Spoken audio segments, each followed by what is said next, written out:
Le 8 janvier 2024 s'ouvrira à Bellinzone, en Suisse, devant le tribunal pénal fédéral, le procès d'Ousmane Sonko, ancien ministre de l'Intérieur de Gambie, pour crimes contre l'humanité.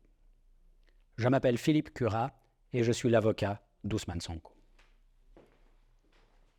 La notion de crime contre l'humanité apparaît pour la première fois dans le statut du tribunal militaire international de Nuremberg pour juger les principaux criminels de guerre nazis pour les actes commis durant la Seconde Guerre mondiale.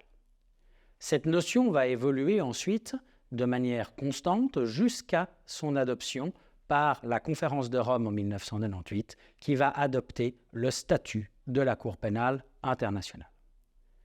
Les crimes contre l'humanité sont décrits à l'article 7 du statut de Rome.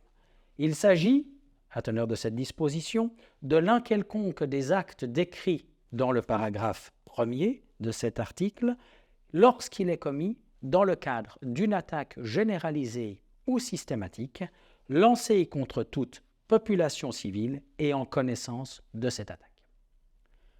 Le second paragraphe de cette disposition définit le terme d'attaque comme étant le comportement qui consiste en la commission multiple d'actes visés à la liste du paragraphe 1 à l'encontre d'une population civile quelconque en application ou dans la poursuite de la politique d'un État ou d'une organisation ayant pour but une telle attaque. Suit ensuite une liste d'actes qui couvre en particulier le meurtre, l'emprisonnement ou autre forme de privation grave de liberté physique en violation des dispositions fondamentales du droit international, la torture, le viol ou d'autres infractions d'ordre sexuel, ainsi que d'autres actes inhumains de caractère analogue. Dans le second paragraphe de l'article 7 du statut de Rome, seule parmi ces infractions, la torture est définie et il s'agit du fait d'infliger intentionnellement une douleur ou des souffrances aiguës, physiques ou mentales, à une personne se trouvant sous sa garde ou sous son contrôle. Dans ce cadre-là, la jurisprudence de la Cour pénale internationale dans l'affaire Katanga, la première à s'intéresser à des crimes contre l'humanité commis dans la situation de la République démocratique du Congo, a estimé qu'il fallait un raisonnement en 3 étapes pour arriver à démontrer, premièrement, l'existence de l'élément contextuel requis, à savoir l'existence d'une attaque généralisée ou systématique lancée contre toute population civile. Dans cette affaire Katanga, la Chambre de première instance a posé comme première étape de ce raisonnement nécessaire le fait de déterminer l'existence même d'une attaque, ce qui passe par 3 points. Premièrement, déterminer l'existence d'une opération ou ligne de conduite impliquant notamment la commission multiple d'actes décrits dans ce paragraphe 1er de l'article 7. Deuxièmement, que cette opération soit lancée contre la population civile, qui doit être l'objectif premier de l'attaque, l'objectif principal de cette attaque. Troisièmement, que cette opération soit conduite ou menée en application ou dans la poursuite de la politique d'un État ou d'une organisation. L'on a donc effectivement ici, premièrement, une multiplicité d'actes qui constituent cette attaque. On a ensuite la réquisition que ces actes soient commis contre une population civile et l'on a enfin l'idée qu'ils doivent être commis dans l'exécution de la politique d'un État. Si vous n'avez pas la preuve de ces 3 premiers éléments, il n'y a pas d'attaque généralisée ou systématique contre la population civile. Le deuxième élément du raisonnement de la Cour pénale internationale porte justement sur la caractérisation de cette attaque qui doit être généralisée ou systématique. Selon la jurisprudence de la Cour pénale internationale et la doctrine d'ailleurs, une attaque est considérée comme généralisée lorsqu'elle provoque un grand nombre de victimes. Elle est systématique lorsqu'elle obéit à un plan. Troisième étape du raisonnement de la Cour pénale internationale, il faut qu'il existe un lien, un critère de rattachement entre l'acte individuel commis et l'attaque généralisée ou systématique contre la population civile, et il faut que ce lien soit donné en pleine connaissance de l'auteur. C'est-à-dire qu'il faut non seulement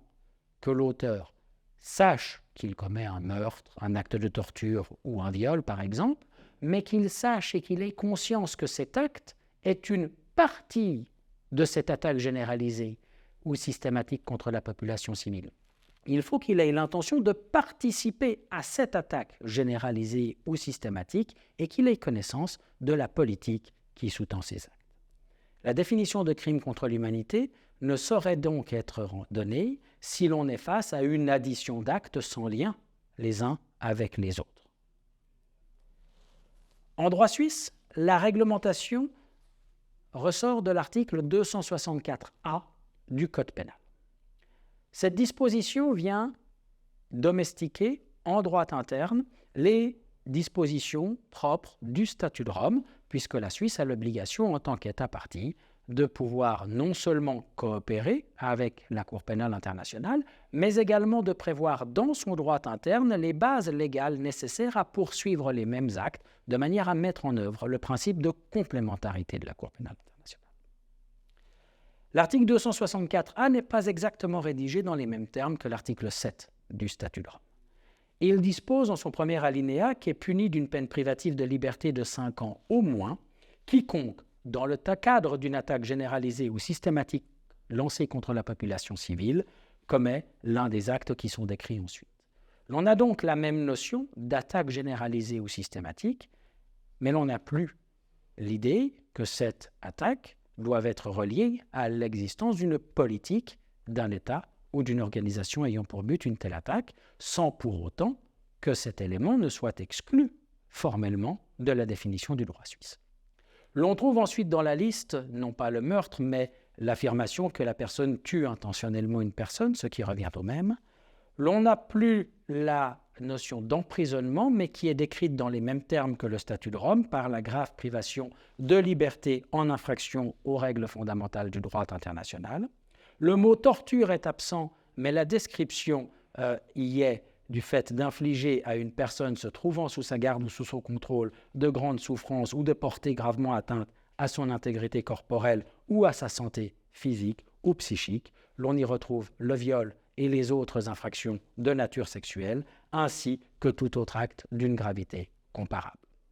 Comme toujours en droit interne, l'on a le choix pour le législateur, soit de reprendre textuellement le texte que l'on domestique du droit international, soit effectivement, pour des soucis de cohérence interne à la législation nationale, de le réécrire dans son code pénal, par exemple, comme c'est le cas ici en droit suisse.